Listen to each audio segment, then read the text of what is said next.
Elizabeth Taylor was never just another actress in Hollywood history. Her name became a symbol of beauty, scandal, love, excess, and tragedy. To many people, she was the woman with the violet eyes, one of the most breathtaking beauties the movie industry had ever seen. To others, she was the star who married 8 times and lived through love stories that were as passionate as they were destructive. But when you look beyond the jewels, the red carpets, and the headlines, you find a much deeper story. The life of a woman who lost control of her own childhood, searched desperately for love, was hurt again and again, and still kept trying to rebuild herself. Elizabeth was born different. Her eyes had a rare shade that appeared almost violet, and her eyelashes grew in 2 rows, an unusual condition that could have caused medical problems. But in front of the camera, it became one of her most hypnotic features. Even as a child, she had a presence that felt far beyond her years. People around her said she was born for the movies, and in many ways they were right. Elizabeth entered the film industry at a very young age. When she appeared on screen as a little girl, audiences did not just see a pretty child. They saw the beginning of a star who would one day dominate Hollywood. In one of her early breakout roles, playing a brave girl competing in a horse racing event, she captivated viewers with a rare mix of softness, strength, and determination. Many believed her life was heading straight toward absolute success, but early success came with a heavy price. From the moment Elizabeth became valuable to the studios, her life no longer truly belonged to her. The public wanted her face. Producers wanted her image. The industry wanted to control her body, her appearance, and even her romantic life. And at home, not even her family seemed able to protect her. So the girl praised as one of the most beautiful people in the world grew up surrounded by applause, yet deeply alone inside. The more famous Elizabeth became, the more tightly she was controlled. The studio did not treat her like a child or a young actress who deserved room to grow. They treated her like a precious investment that had to be shaped, polished, and managed to bring in more profit. While she was still a teenager, she was told that if she wanted to survive in Hollywood, she needed to spend time around men from respectable families, learn how to be admired by them, and behave like the perfect star. At the same time, she was not allowed to date anyone the studio did not approve of. For someone so young, that kind of control was deeply damaging, but many adults around her did not see it that way. They did not see a young girl who needed protection. They saw a profitable image. The interference in her appearance was constant as well. Even though she was naturally beautiful, Elizabeth was pressured to adjust her teeth, her body, her posture, her clothing, and even the way she expressed herself. She had to look flawless all the time. On set, she had to smile. In interviews, she had to appear graceful. In public, she had to project the image of a happy and grateful star. But when she went home, she did not find peace there either. When she tried to tell her parents how much she was suffering, she did not receive the support she needed. Her relationship with her father in particular left deep wounds. He struggled to accept that his daughter, still so young, was earning far more money than he was. Wounded pride turned into resentment, and resentment often turned into anger. According to reports, when he drank, he could become aggressive. On one occasion, Elizabeth was reportedly struck in the face, injuring her jaw and leaving her with problems that followed her for the rest of her life. To the world, she was a star adored by millions. But in private, she was a young woman who did not feel safe at work or at home. People admired her rare eyes, but they did not see the fear and loneliness behind them. Over time, Elizabeth began to crave a way out. She wanted to escape the control of the studio, the emotional violence inside her family, and the feeling that she belonged to everyone except herself. At 18, she found what seemed like the fastest path to freedom: marriage. The man was Conrad Hilton Jr., heir to the famous Hilton Hotel family. To the press, it looked like a perfect union between a young Hollywood star and a wealthy heir. The wedding was surrounded by celebrities, photographers, and headlines. Elizabeth believed she would finally be able to live away from her father's control and the studio's grip.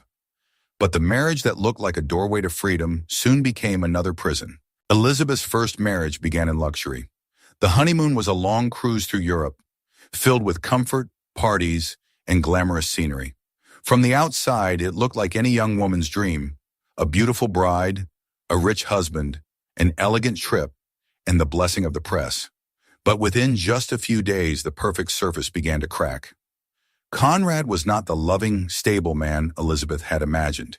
He had serious problems with drinking and gambling, and even during their honeymoon, he preferred spending his nights at gambling tables instead of being with his wife. When Elizabeth tried to express her loneliness or disappointment, he did not comfort her. Instead, according to reports, he reacted with aggression and cruelty. She had married to escape violence and control, only to find herself in another relationship defined by fear and humiliation.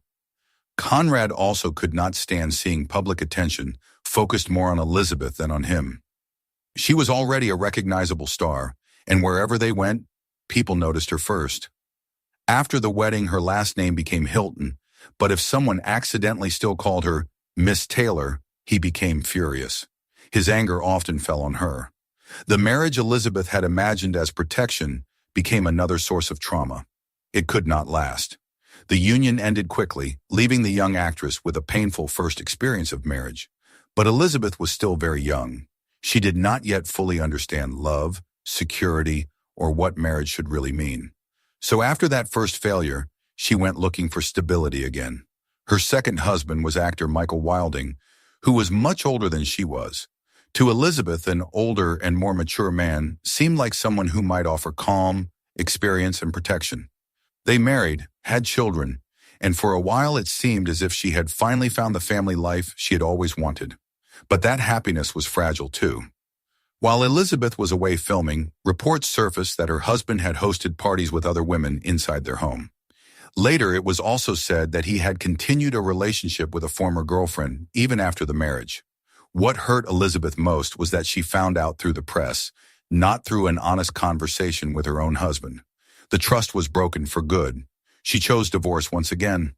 Before she had even fully settled into adulthood, Elizabeth was already carrying 2 failed marriages and a growing feeling that love, for her, almost always came with disappointment. After 2 failed marriages, Elizabeth believed she had finally found real love.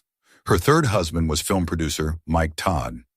Mike was an extravagant figure, known for loving big events, bold gestures, and public attention. But with Elizabeth, he was also deeply affectionate. He showed her love openly, surprised her, gave her gifts, and treated her like someone truly special. Unlike many of the men who had passed through her life before, Mike did not seem to want to control her. He made her feel loved. For the first time, Elizabeth felt she was standing beside a man who saw her as a person, not just as a star, a trophy, or a tool for prestige. They had a daughter together, and Elizabeth began to believe that peaceful happiness might finally be possible for her. But in her life, even the brightest moments seemed to come with an expiration date. Mike Todd died in a plane crash while traveling to attend an event. Elizabeth was supposed to be on that plane too, but she did not board because she was feeling ill that day. By chance, she saved her own life, but she lost the man who had made her feel most deeply loved. Mike's death devastated her. After 2 failures, she had finally found someone who seemed to fill the emptiness, and that love was ripped away from her in the most brutal way. The public felt sympathy. The press portrayed her as a tragic young widow, a woman who had finally found happiness only to watch it disappear overnight. But public sympathy would not last long. After Mike's death, Elizabeth received support from a couple very close to her, Eddie Fisher and Debbie Reynolds. Eddie was a popular singer and television personality. Debbie was one of America's most beloved actresses, seen by many as a sweetheart of the nation. The couple had already been friends with Elizabeth and Mike while he was alive, and after the tragedy, they often visited Elizabeth to comfort her. But when Debbie had a baby and could not leave the house as easily, Eddie began visiting Elizabeth alone. What may have started as comfort eventually moved in a very different direction. Before long, Eddie left Debbie and their children to be with Elizabeth. For Debbie, it was a double betrayal. She lost her husband and her friend. To the public, Elizabeth was no longer the grieving widow deserving sympathy. She became the woman accused of destroying her friend's marriage. The relationship between Elizabeth Taylor and Eddie Fisher became one of the most talked about scandals in Hollywood history. The public had enormous sympathy for Debbie Reynolds and turned harshly against Elizabeth.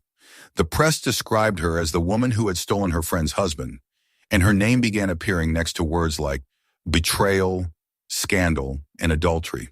But ironically, while her personal life was being attacked, her acting career entered a new phase of power. Elizabeth played intense, sensual, emotionally complex women, and some of those roles seemed to blend dangerously with the public image the press was building around her. The studios noticed and used the audience's interest to their advantage. The controversy became a marketing tool. Eddie appeared alongside her in projects, and producers knew that anything involving Elizabeth during that period would attract attention. People criticized her life, but they still wanted to see her on screen. And Elizabeth proved that her strength as an actress could not be ignored. She won the Academy Award for Best Actress and secured her place among Hollywood's greatest stars. Still, her marriage to Eddie was never built on a strong foundation. Years later, Elizabeth reportedly admitted that she had never truly loved Eddie. What drew her to him was grief, loneliness, and the memory of her late husband. Some stories suggest that Eddie even imitated Mike Todd's habits, gestures, and mannerisms to seem more familiar to Elizabeth. At a moment of extreme emotional vulnerability, she may not have been clinging to Eddie himself, but to the feeling of being near something that reminded her of Mike. A marriage built on grief and need could hardly survive. And as her relationship with Eddie weakened, Elizabeth met another man who would change her life completely. Richard Burton. The two grew close while filming Cleopatra. The set was already filled with delays, massive costs, and tension. But the chemistry between Elizabeth and Richard made everything even more explosive. They began an affair even though both of them were married. When paparazzi captured them kissing on a yacht, the affair became a worldwide headline. Accusations of adultery were unavoidable. But public outrage also created enormous curiosity. Cleopatra became surrounded by even greater anticipation, and the forbidden romance between its stars became a kind of accidental publicity campaign. On screen, they played a dangerous passion. Off screen, they were living something just as intense. Elizabeth divorced Eddie Fisher and married Richard Burton. This fifth marriage marked the beginning of the most passionate, luxurious, and destructive love of her life. The marriage between Richard Burton and Elizabeth Taylor was not just the union of two movie stars. It was a cultural event. She was Hollywood's great goddess. He was a powerful, charismatic, respected British actor. Together, they formed a couple that seemed too big for ordinary life. The press followed their every move. Where they ate, what jewelry they bought, what clothes they wore, what fights they had, everything became a headline. They earned enormous amounts of money and spent it with the same intensity.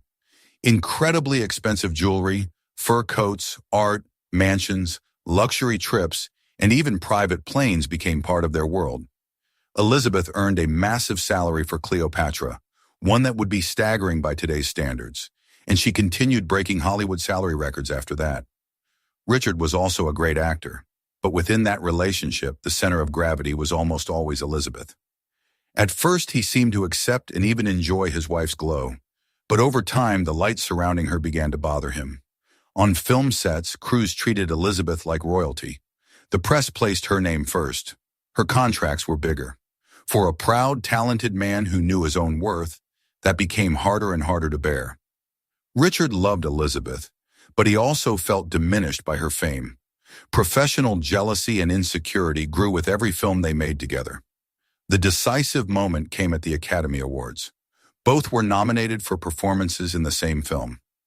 Richard lost. Elizabeth won. She had thrown herself completely into the role, gaining weight, changing her appearance, and sacrificing her vanity to play an older, emotionally damaged woman. Artistically, the win made sense. But for Richard, that night felt like confirmation that beside her, he would always be second. Fortunately, his frustration did not turn into physical violence the way Elizabeth had experienced in earlier relationships. But Richard began drinking more and more. Alcohol, which had already been a problem, became a heavy presence inside the marriage. Things got worse when he faced a family tragedy. His older brother, who had been almost like a father figure to him, suffered a serious accident and later died. The loss shook Richard deeply. Between grief, alcohol, and the feeling of being overshadowed by his wife, Richard began to fall apart emotionally. Elizabeth loved him, but loving someone does not mean you can save them. Over time, The marriage became impossible to sustain. They divorced, but their story was not over. The bond between Elizabeth and Richard was too deep, too stormy, and too complicated to be ended by a single separation. Even after the divorce, Richard Burton still held an important place in Elizabeth's heart. She had loved many men, but few left a mark as intense as he did. About a year after their separation, Richard returned after trying to treat his alcohol problems and asked Elizabeth to marry him again. She still loved him. At that time, Elizabeth also believed she was facing a serious illness. She had received a diagnosis of lung cancer, and the possibility of death made her emotionally vulnerable.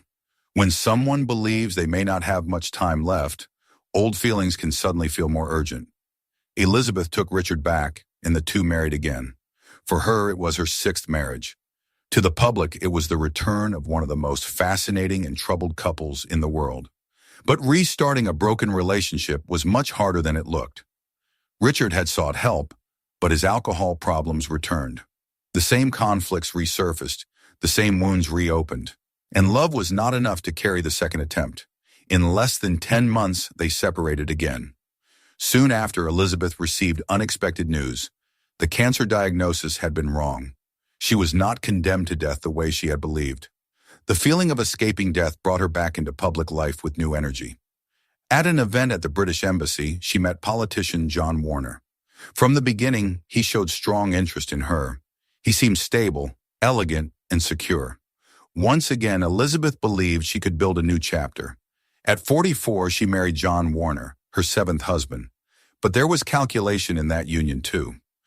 Warner recognized the enormous political value of standing beside a global star. Elizabeth actively took part in campaign events, drew crowds, and helped raise her husband's visibility. The strategy worked. John Warner won a difficult election, and many acknowledged that Elizabeth's presence played an important role in that victory. But after he fully entered political life, Elizabeth's world began to shrink again. He wanted her by his side when it was useful, but in daily life she felt lonely. At important events, he expected her presence, but also wanted to control her clothes, her hair, and her image. Elizabeth began to feel once again like a decorative object in the life of an ambitious man. According to reports, even her pets were removed because they did not fit the image expected of a politician's wife. For Elizabeth, it was a familiar and painful feeling, marrying in search of love, only to end up being used as a tool for prestige. The marriage to John Warner brought Elizabeth a very specific kind of suffering.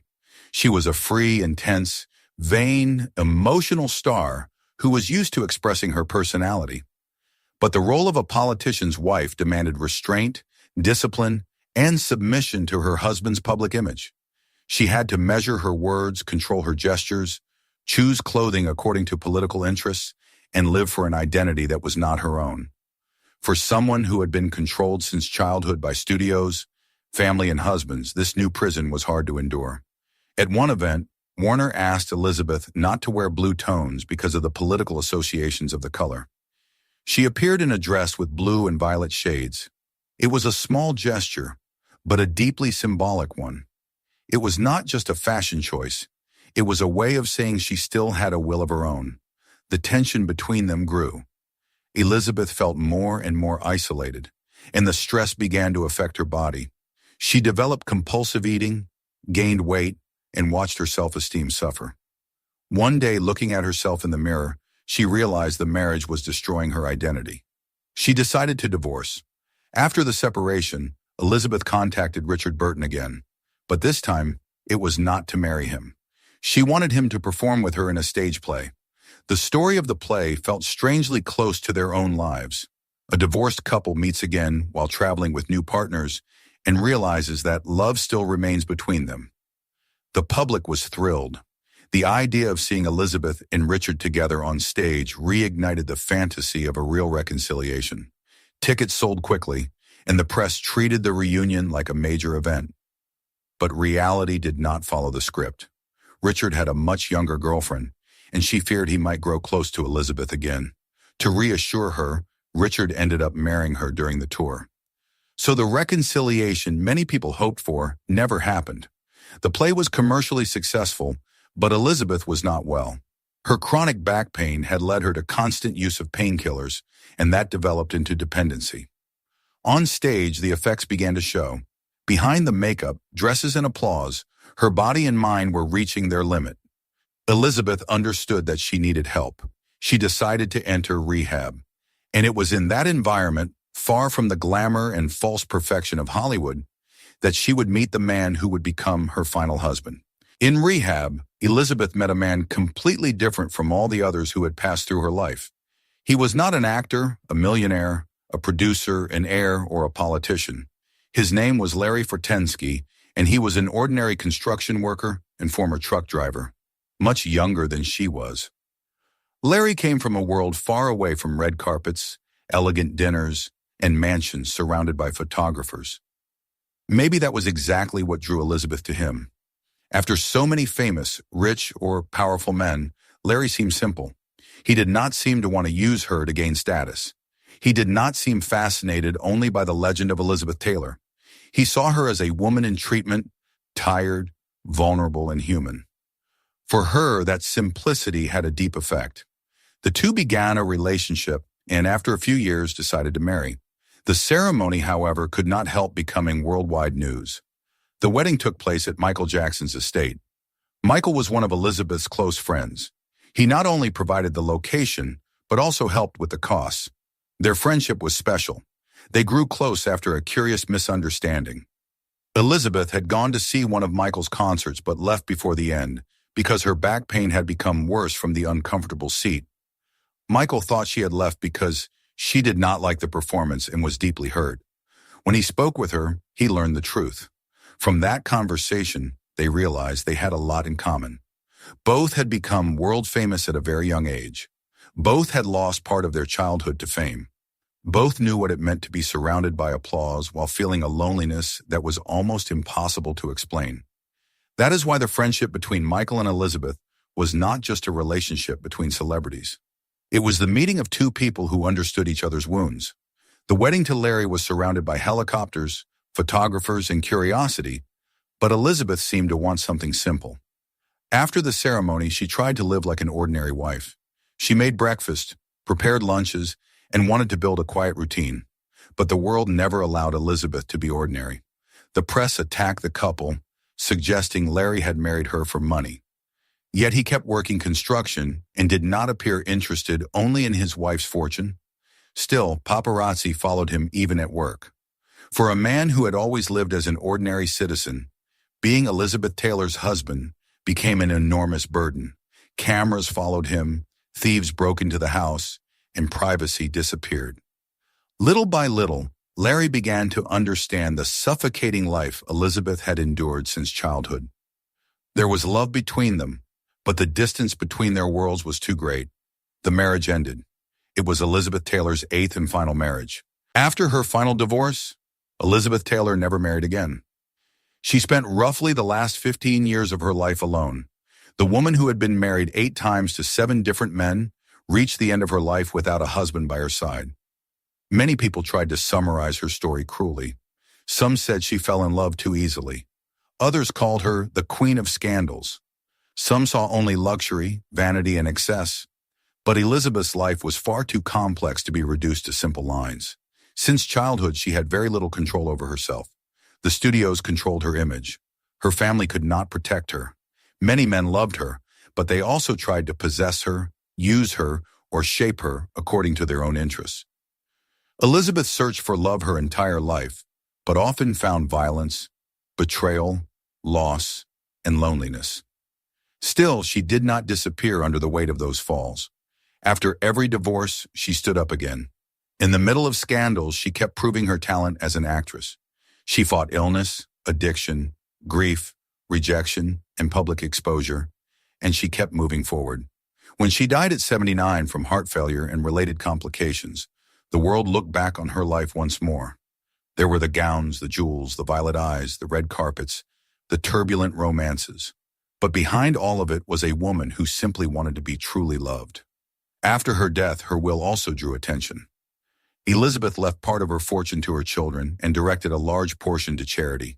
She wanted to give back some of the love and admiration she had received from the world.